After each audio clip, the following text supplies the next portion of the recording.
And thank you for coming out to this press conference called by our board chair, Reverend Dr. Eric Mack, regarding the enforcement of the face masks inside our schools and buildings. My name is Andy Pruitt, Director of Communications with Charleston County School District. And again, we do thank you for coming out to hear from Reverend Mack and from us about how this will play out starting on Monday. So let's get right to it, and let's bring in our board chair, Reverend Dr. Eric Mack. Dr. Mack. Thank you. I want to thank everyone for coming out today as I take a few minutes to address the action that the CCSD Board of Trustees took Monday night, specifically related to the implementation of a policy that requires face masks for students, employees, and visitors in all of our CCSD schools through October 15, 2021. I'm joined on the speaker's podium today by board member Lauren Hederick, Dr. Postlewaite, Mr. Jeff Barowie, Attorney Pinckney Reese, Dr. Williams, Ms. Simmons, Dr. Poole, and Dr. Slaughter from FEDER, and several members of the best school district nursing team in the nation to discuss the importance of the face mask requirement in the fight against the spread of COVID and the possibility to save students and adults from unnecessary sickness and possible death. On Monday night, the CCSD board took action to mandate and enforce wearing face masks in all schools and on all school buses, underlining our strong commitment to help protect the health and the well-being of those persons who are inside the schools which are under our watch and care. Beginning next Monday, September 20th, all students, employees, and visitors must wear a face mask in all CCSD facilities. We ask for everyone's compliance. The students will be given a reasonable opportunity to comply. However, those who continue to refuse will not be allowed to attend class with students who are wearing face masks. Our face mask policy, ADD, allows the board to continually review DHEC data on COVID spread and to extend the mandate or take other actions deemed necessary at any time. We as a board do not want to violate the law, and we have given clear instruction that we want to implement and enforce the face mask mandate without using any funding from the current fiscal year's budget allocation to CCSD in order to comply with South Carolina Budget Proviso 1.108. We're working out the logistics of paying the salaries of all persons charged with enforcing this policy from monies that do not include any state funds appropriated from the school funding allocations for the 21-22 school year. We believe this approach is consistent with the wording of the Proviso 1.108. Parents of students who have health or developmental conditions or religious exemptions may qualify for an exemption. Parents of students who request to be exempt from the policy for other reasons will be offered virtual instruction for the period of our policy's enforcement only. We are working on plans to pay teachers extra for providing students this virtual instruction, which will also be offered to students who are forced to isolate and quarantine as COVID continues its spread. To be clear, our intent is not to deprive any student of an education, but we cannot continue to allow unmasked persons in school settings where masked students who either cannot or have not been vaccinated are more at risk for the spread of COVID. Our data show that the positive COVID rate among students is significantly higher than it was at the peak during the last school year. We simply cannot sit by and do nothing while those numbers continue to rise and increasing numbers of students are forced to quarantine because an unmasked person is seated beside them. The CCSD board passed a resolution Monday night asking the General Assembly reconsider Proviso 1.108 to return to local school boards the decision-making ability to take the actions that protect the health and safety of our students and staff.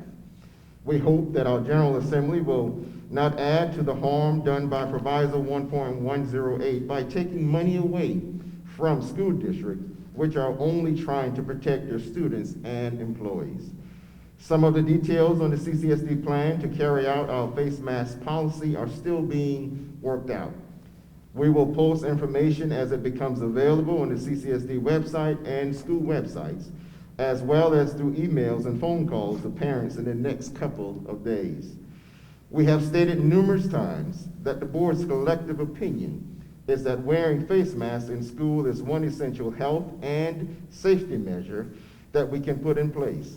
Part of our responsibility is to do all we can to help prevent severe illness or death from COVID and reduce the number of students and staff who are forced to quarantine. CCSD schools operate with a face mask policy for all of last year, and we kept COVID numbers at a rate that is significantly lower than we are seeing this year. Face masks alone may not stop COVID, but last year showed us that we can personally take actions like wearing face masks that will help slow the spread. I, as board chair, ask for grace, the cooperation, and the understanding from parents, students, and staff to see if we can together just wear masks until we bring down the COVID numbers to the point where we can all remove masks, come back together, and enjoy our time in school where learning for all students is again our main concern.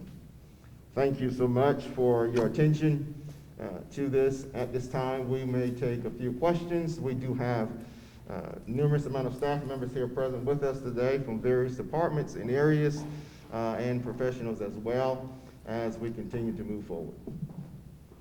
Reverend Mack, where are the other funds coming from, and how much will that end up being for those salaries? So at the present moment, we have not calculated the total amount, dollar amount yet, but we will be using those funds from our reserve to get us through this moment and period of time. Do you know how many students that have wanted to go into virtual school now that this is a requirement? Do you guys have enough teachers and staff to allocate for those virtual students now? So we are beginning to work through the stipend period of addressing these as we begin to go into the virtual moment. And so law requires that we must pay teachers if they have to teach both in class and virtual at the same time. So we are working out those numbers to give stipend to those teachers so that we can offer those type of virtual options as well. Particularly those students that are now in quarantine or will be going in quarantine should they contract the virus or come in contact. Those continual educational opportunities will be there. The city of Charleston is considering an ordinance that would require masks in schools and daycares. They said that the city would enforce that. How would that kind of go along with this requirement in the school district? So we have adopted a policy as such to where the requirement is there. We will be enforcing that policy that we are adopting, that face masks must be worn in all of our facilities. Could you maybe explain one more time exactly what funds you're using and then say how you came to the decision to use those particular funds to stay in compliance with 1.108? So I can address that if you want. Sure. Again, it's basically what the decision was made is to use funds that weren't appropriated for this current school year. And so the money that's in our reserve fund, our fund balance, was not appropriated by this current state budget. So therefore, that money is not, that money we could use to then fund and enforce. Okay.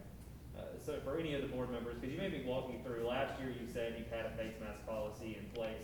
You could vote and put that in place. What's the frustration level been this year that you've had to maybe find other ways to enforce that policy because of that budget proviso? So because of the proviso that was added this year that we could not enforce those policies, we currently see now, compared to last year and this year, the face mask policy were in place statewide and we were able to do that. We saw where the numbers also was significantly low when face masks was being worn at that particular time. Now that we're back into the beginning of the school year, we see where the numbers have drastically increased due to vaccination and also not wearing of the face mask as well. So we came to the point where we felt it was necessary that we go back to wearing of the face mask simply because it was an area that helped us to keep the number and the spread down. And also, the goal is to keep students in school. And we know that learning in person is vital and it's important. And so when kids have to quarantine, or they contract the virus, they're not inside school, they're not learning. So this will help us to keep the numbers down, keep kids in school, and keep the learning moving forward. I know on the district's website, it says this is in place until October 15th. If, the virus keeps spreading, you're still seeing those high numbers, would you guys extend that? Do you have another plan after October 15th, or is that kind of the cutoff you're working with right now? So the board have taken action of the period of coming up with the date of October 15, 2021. We do have a board meeting prior to that. I will assume that as we get to that point, as we begin to reassess where the numbers are, and if we have to extend that date, that will definitely be something the board will have to take up at that particular time. But right now, we have set a date of October 15th. And some other districts like DD2, they've talked about, it's not in place, but they talked about some ways of doing masked versus unmasked students in classes. Would you guys ever want to do that option as well, or just masking is the only policy you guys are wanting to follow right now?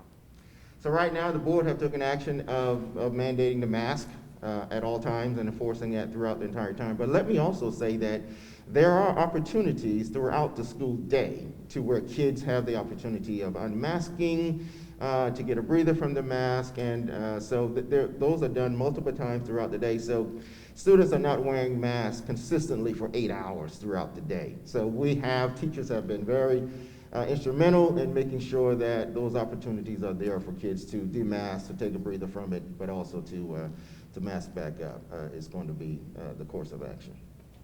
I have a question for some of the medical folks here. For you, a mask mandate or something along these lines, having every kid wear masks, what's your hope in terms of bringing those numbers down? What's some of the science behind how wearing a mask can help bring those numbers down inside schools?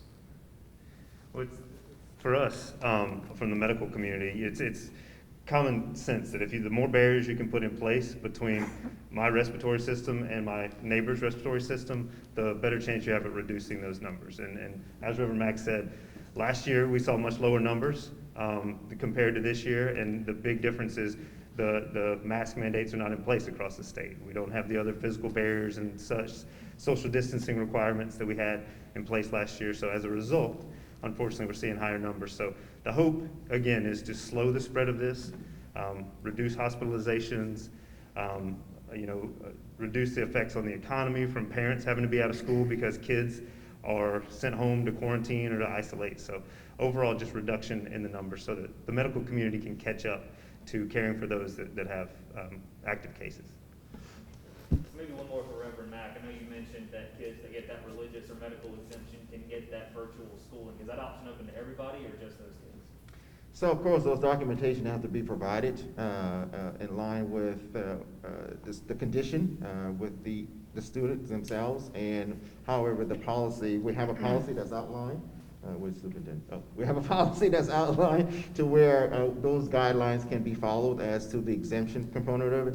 And I believe it's religion, medical condition, and developmental, right? But the virtual option would only be open to those kids? Option-wise, right? Okay. So when it comes to virtual learning, for those that don't meet those exemptions, religious, medical, developmental, they are essentially saying that they're not going to wear a mask in our schools, and therefore they will be provided an opportunity to learn virtually. So that's how that applies. So if you don't meet that exemption, then you will be learning virtually until we return back to school. Until the mask requirement is down and they can return to school. So basically, if you decide you don't want to wear a mask, you have to learn virtually until the exemption, or Correct. until the mandate is over. Correct. Andy, I know a lot of concern from some parents who have students with special needs where masks might be more challenging to wear sometimes. They would fall into that exemption, right? They would still be able to Correct. go to When we school. talk about developmental, right? Mm-hmm. Gotcha. I have a question regarding vaccines. I know that they're another major factor in fighting this virus. I'm curious to know what the district is planning to do or has been doing to encourage vaccines among the students that can get vaccinated and employees. Ellen, do you want to try and address that one? Sure. Come on. So I'm Ellen Nitz, I'm the Director of Nursing. We have continued to provide many opportunities for all of our eligible students as well as staff to get vaccinated. We did it throughout the last year at all the middle schools and high schools. During our fact and fee times, our registration at our school levels, we did choose 12 schools that we also had vaccinations available. We are actively working with MUSC now so that when our next group of eligible children become available for vaccination, the 11-year-olds and under, that our plan is to get into the schools again as the school nurses and be able to vaccinate those children with the parental consent. We have time for one more question. Rob? Yeah, my question's for the superintendent. You've had obviously a lot of folks come to the board meetings over concerns of mask mandates. What would your message be to some folks who might have concerns over this policy as the leader of the district?